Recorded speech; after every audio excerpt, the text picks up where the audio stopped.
Olá, meus irmãos, meus amigos, paz e bem a todos. Eu, pastor Esau Neves, estou aqui para gravar um vídeo, mensagem para todos nós com a minha reflexão, o peso do Evangelho do fim.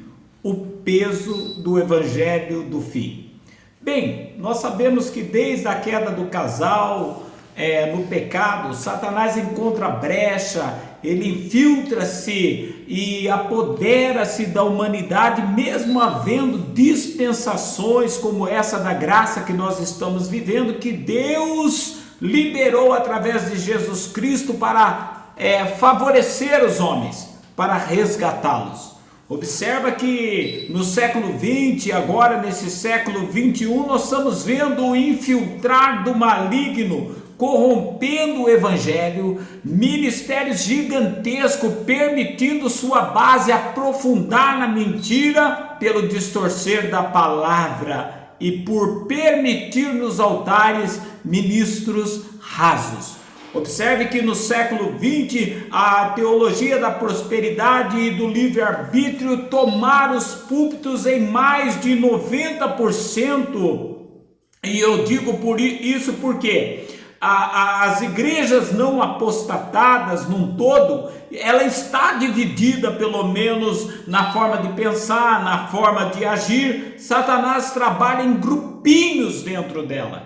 Então, agrava a crise hoje em dia para extrair verdade dos altares, porque os que pregavam, por exemplo, e pregam até hoje um livre-arbítrio exacerbados, são pessoas despreparadas para ensinar, para doutrinar, porque quem convence do pecado é o Espírito, mas tem que ter o mestre, tem que ter o pastor que apacenta, tem que ter aquele que conhece os princípios e enxergue o benefício desses princípios para a vida das pessoas, a vida da comunidade igreja e da sociedade num todo. Então, agrava a crise para extrair verdade dos altares, pois além do próprio inferno batalhar contra a verdade, nós temos aí os homens se opondo à verdade, né? Há instalada também na terra uma guerra denominacional. O que é essa denominacional? Denominação versus denominação, e muitas dessas denominações têm que ser refutadas publicamente, seus desvarios expostos, porque os erros doutrinários e os ensinos apóstatas, hereges, estão aumentando. Então, fazemos às vezes esses confrontos públicos para salvar os que estão lá enganados, engodados por falsos mestres, falsos obreiros. Então resta clamarmos para que Deus avive a sua obra, como a gente vê no tempo de Abacuque, dentro daquele presente dele, ele clamou, e nós precisamos clamar para que Deus avive, iniciando isso em nós, que desejamos vida no altar, que desejamos ser remanescentes da fé. É tempo de clamor por avivamento. Mas aí vem a grande pergunta. Vamos para o tema, porque é o peso do evangelho do fim. A que custo? Então, viver a vida no altar é a pergunta que eu te faço. A que custo viver essa vida no altar de Jesus? Bem, o Evangelho de Jesus, ele nos propõe renúncias para renascermos e vivermos para Jesus. Isso nós sabemos. Para levantar da queda, tem que haver confissões, renúncias de pecado. Se alguém pensa seguir a Jesus sem estar aliançado, priorizando viver para Ele, está o seguindo de forma indigna e participando até mesmo da Santa Ceia indignamente. Por quê? Aliança está ligado à prioridade, está ligado, aquilo está acima de outras coisas. Então, a aliança da salvação com Cristo está acima de tudo.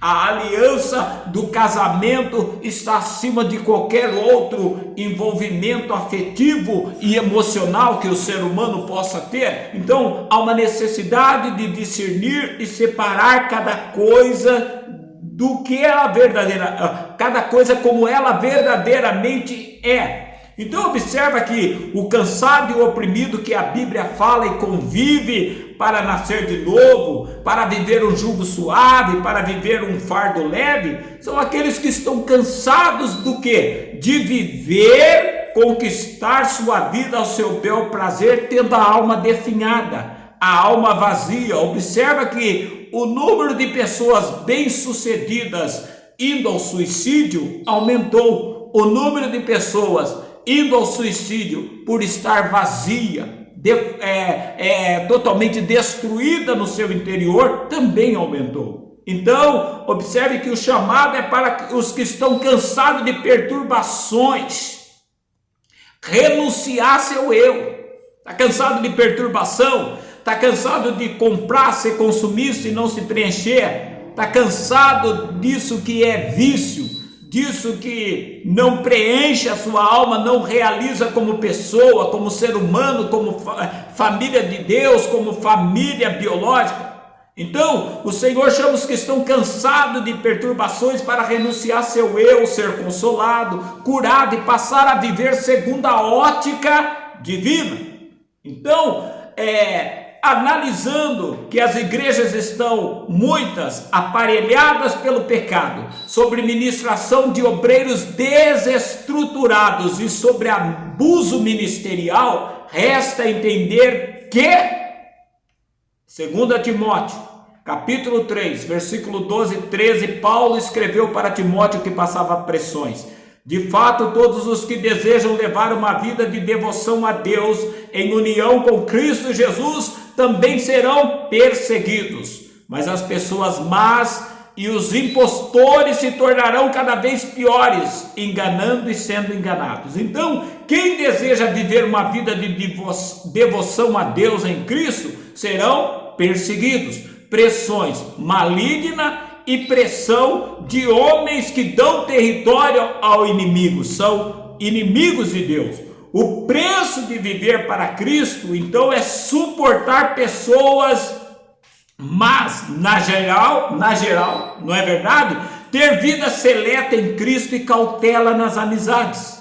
Esse é um dos preços, suportar na geral, rua, banco, trabalho, tantas coisas, escolas agora doutrinadas, né? Nós temos que suportar, nós temos que ter uma vida seleta em Cristo, mas cautela com o nosso ciclo íntimo. Nesse tempo de doutrinação mundial ou autoritarismo ministerial, quem decide andar na contramão dos ímpios e dos apostatados na fé, dos obreiros fraudulentos, discernirão com facilidade a opressão, porque a atmosfera estando eles em torno da gente muda, né? Nós vamos discernir a opressão, nós vamos ver a ira do adversário visível através desses que se comportam de maneira incorreta mediante a luz do Evangelho. O reino de Deus, irmão, ele está ligado em perder na carne,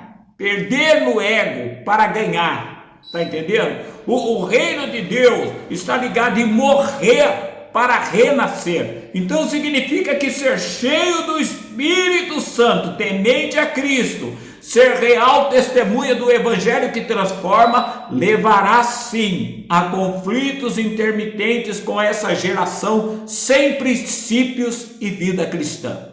Nem todos que dizem Senhor, Senhor herdarão o reino.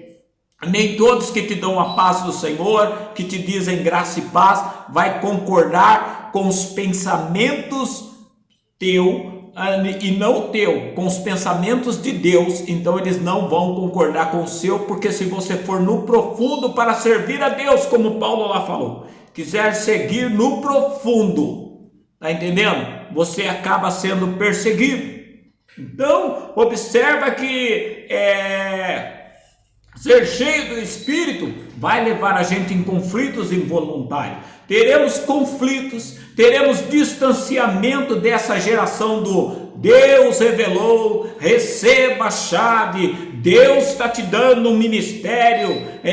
Nós vamos acabar ficando um pouco isolado desses que é mais louvor do que palavras, está entendendo? Nós vamos ficar distante daqueles que trazem palavras pervertidas, porque treva e luz não andam junto, dois não andam juntos se não está de comum acordo. O centro de Cristo, você já viu essas mensagens mentirosas, tipo, o centro de Cristo é você.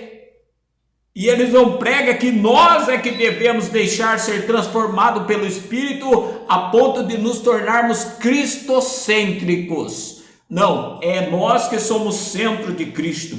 Eu vi essa mensagem de um jovem, eu falei, bom, jovem tem ânimo, consegue pelo coach ganhar pessoas, mantenedores, monta um ministério com facilidade, mas porém é para mandar vidas para o inferno. Então observe aqui, observe situações do peso do evangelho. Eu já vi pessoas perder o serviço, passar a viver em dificuldades, em desemprego, porque o patrão dele era seu líder religioso que não aceitou ele sair da igreja porque a igreja estava desviada da palavra.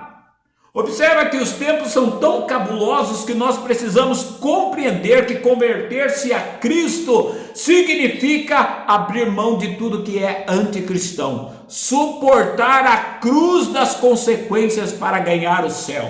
Por quê? Porque consequências tem para ganhar o céu. Observe o que Jesus falou, Marcos capítulo 10, versículo 29 e 30. Eu lhes garanto, ninguém deixou casa, irmãos, irmãs, mãe, pai, filhos ou campos, vida financeira, prejuízos até, por minha causa e por causa das boas novas, que não receba 100 vezes mais agora, nesse tempo, casas, às vezes é acolhido aqui, acolhido acolá, irmãos, irmãs, mãe, filhos e campos.